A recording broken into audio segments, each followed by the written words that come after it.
Simon, Adam, nice to meet you. Welcome to London. You're here with The Guest, which opened this year's Fright Fest. It's not the first film you've had at Fright Fest. You've had a lot of success with Fright Fest. We have, well, and this is the first time we've actually been able to make it here, you know, like, it was at the point now where, like, we were always, like, busy during all the other Fright Fests, and this year, you know, we were like, as long as we're not shooting a movie, we're definitely going to go, and then we finally, you know. Yeah, because, I mean, you know, we've had VHS, VHS2, ABCs of Death, and, of course, last year, big hit with Your Next. Yeah, and we had A Horrible Way to Die here back in 2011. That's right, I didn't forget about that one. Yeah, that one as well. So several films and several years of not being able to come to Fright Fest. Finally you made it.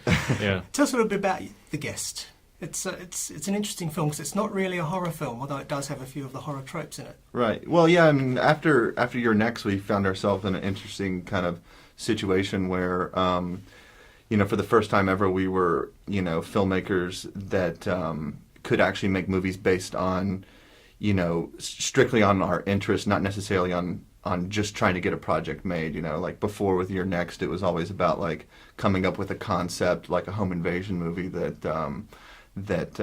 we could get financing for and that was easy to sell. And with The Guest, you know, it's kind of, you know, I think when we kind of decided, you know, like what type of movie out of all the type of movies do we want to see, not necessarily what do we need to, you know, make to get money for, you know. I think we decided that we kind of wanted to go back to our roots of what made us want to be filmmakers to begin with and do something that had kind of an amalgamation of all the nostalgia growing up, all these John Carpenter movies and James Cameron movies and all this stuff, and we wanted to kind of do something that kind of wove them all together. Yeah, it definitely got a very much an exploitation vibe to it and an 80s vibe. Yeah, I'm guessing that was deliberate. Oh, absolutely. You know, I mean, and all that really kind of, you know, it started from a discussion early on where, you know, I was actually at the office, at the Snoot office, our production company, and I had a stack of Blu-rays with me, and I just kind of randomly was watching these new editions of Halloween and then The Terminator. And strangely enough, you know, those two movies, when I watched them, I was like, it just kind of clicked in my head. I was like, these two movies kind of summarize the exact type of film that I really want to be making next. And it really kind of took off from there. I talked to Simon about it. And it turned out that he kind of had a concept for, you know, a movie that that kind of idea kind of fit into, you know, and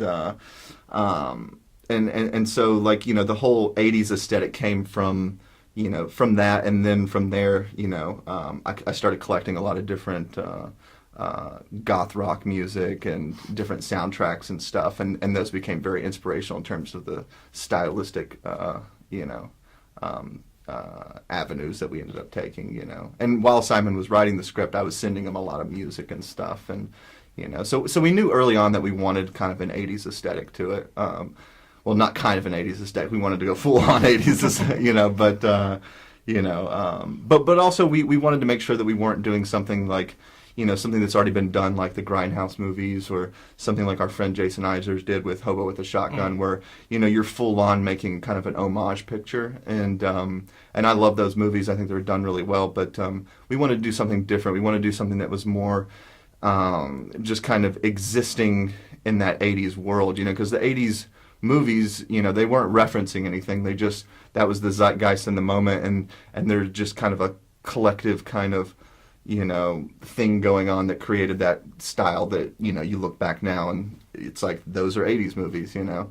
And we wanted to kind of do a movie that just felt like it existed in that world, but it wasn't trying to imitate it directly, you know.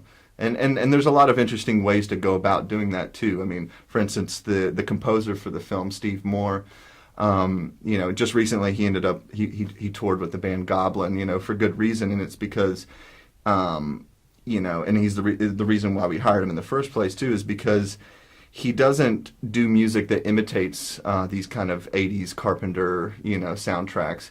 What he does is all of his equipment that he has are all vintage synthesizers, you know, and so whenever he's making music, he's never trying to imitate something. He's just got all those sounds that were actually authentic to that era, and he's able to make new music from it, you know. So it's never a matter of copying something. It's just, he's got the sounds and they're already there, and now he can make modern music to it, and it has a throwback quality to it because it's authentically those sounds that you heard before, but it's not necessarily us just trying to imitate something, And I think that in a lot of ways that kind of represents sort of, the whole stylization of the movie is being authentic and true to that kind of era of filmmaking without trying to directly duplicate it or anything like that.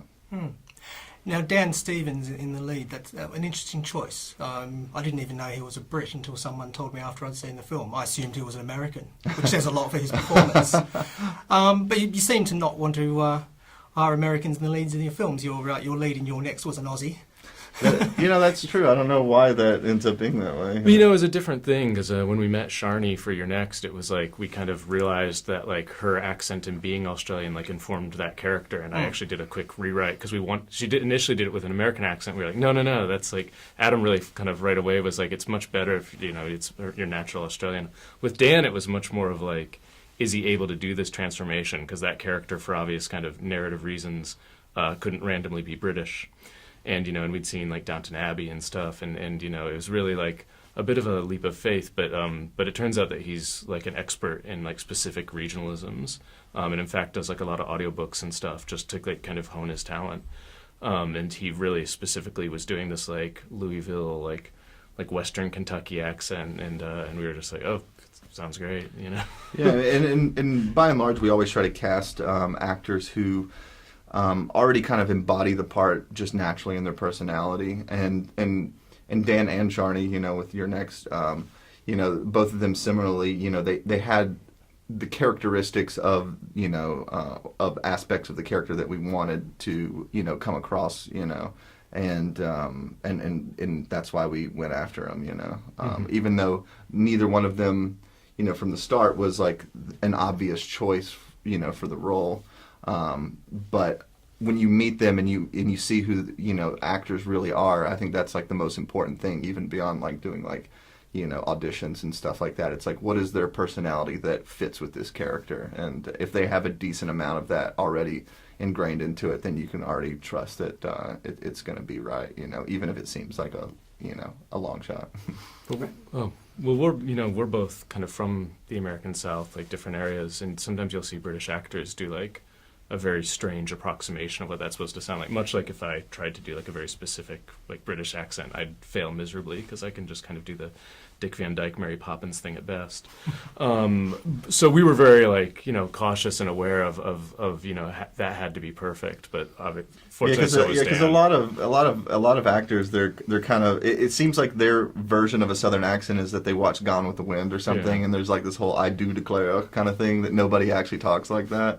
And so that was a little scary, like in terms of, going into something like this and finding an actor that's going to go full on with that accent. But yeah, like Simon said, I mean, fortunately, Dan is just fully committed to, and also equally annoyed by bad accents as well. And that's always a good starting point. Is annoyance at things you don't like, and Yeah, I mean, we're kind of perfectionists ourselves, and we tend to obsess over all the details. And the people that we tend to work really well with are people like Dan, who's like exactly the same way, and is like sweating every syllable. That tends to be the people that we collaborate well with, and we'll hopefully continue to collaborate with in the future. Simon, Adam, thank you very much. Oh, thanks. Maika Monroe. Yes. Nice to meet you. Very nice meeting you too. You play Anna in The Guest, the final girl. Yes. How did you get involved in the film? Well, what attracted you to the role of Anna? Well, I met Adam and Simon and Jess and Keith, the two producers, and started auditioning process. Met with them once, and then met with them again, and I mean they're just such a special group. And then I watched Your Next, and I was like, okay, I like this, and then they attached, they had Dan attached, and I was like, okay, this is going to be something interesting. And so, and also the role is such a cool kind of role to play. So it was kind of everything, all these little pieces put together that kind of drew me to this. Yeah, because you mentioned Your Next, Sharni Vinson, an Australian, Yeah. was the lead in that. A very good, strong female character. And Anna in The Guest is also a strong female character. Adam and Simon are really good at doing strong females, aren't they? Yeah. Kind of the strong, I like that. It's fun to play. it's a rare thing in Hollywood. You know, you could count the number of filmmakers who do it on one hand. Yeah. Why do you think that is? Why don't people like? I mean, I feel like it is changing though. You see, I mean, I've been reading, you know, scripts recently, and there are actually some very cool, but I don't know why. It's too bad. Yeah. Yeah. Now, The Guest it's not really, it's more of a thriller than a horror film. Yes. But it does have some horror tropes. And you're also in It Follows, the lead, which I believe is very much a horror film. Yeah. Are you a horror fan? I mean, yeah, I grew up, I think one of the first horror films that I saw, my dad showed me The Shining, and fell in love with it. And then throughout, you know, middle school, my friends and I, you know, we'd have sleepovers and we'd rent, you know, 6 horror films. I remember Nightmare on Elm Street was a huge one, that series, and we just loved scaring ourselves. So I've loved horror genre forever. Do you think you think it's something you'd like to move into? Because I've read a few articles that are now calling you a new Scream Queen. Do you like that moniker? Yeah, it's like, I mean, it's just coincidence that these two films happened quite closely. But no, I mean, I've kind of done the horror thing, and now I think I'm gonna explore some different stuff. I mean, I think it's good to keep challenging yourself and doing new stuff. So, yeah, I mean, you never know. It just depends, you know, what roles come your way and what intrigues you. So, we'll see. Yeah, because recently we've seen you in both Labor Day and The Bling Ring. That are quite different. Quite different, yeah. Quite different, yes. So what do you have coming up next? I start The Fifth Wave, which is a young adult novel. It's a trilogy, a book series, kind of Hunger Games-esque, with Chloe Grace Moretz. And I play this actually very badass chick, which is quite exciting. And so I start that, and we start training in a couple of weeks, so it's going to be fun. Yeah, Chloe should be fun to work with. Yeah, I'm super excited about that. I mean, I love her in Kick-Ass, so she's going to be... I'm excited. It's going to be fun. And I believe you're also a professional kiteboarder. Yes. How do you mix that in with your film career? Well, I was able to do it a lot more before. Now acting has kind of taken over, so there's less time. But during the holidays, because usually I have holidays off, and last Christmas I went with my family to Brazil and kited for a month and a half, and so I just find time where I have breaks to just get back in the water. It's a great escape for me. Great. Getting back to The Guest, how did you find Dan to work with? A Brit playing an American. Yeah, right? He's just incredible. I mean, you watch him in the film, and he's mesmerizing. I watched Downton Abbey, and it was just like, how is he going to do this? They're polar opposite roles. And, I mean, I was just blown away seeing how he transforms on set into this character. Was very cool for me to watch. Yeah. And finally, are there any directors that you would really, really like to work with? Gosh, Woody Allen would be pretty awesome. I love his films, and it would be something so different than anything I've done. So, I don't know, that would be pretty awesome. Great. Yeah. Thanks, Maika. Yeah, thank you.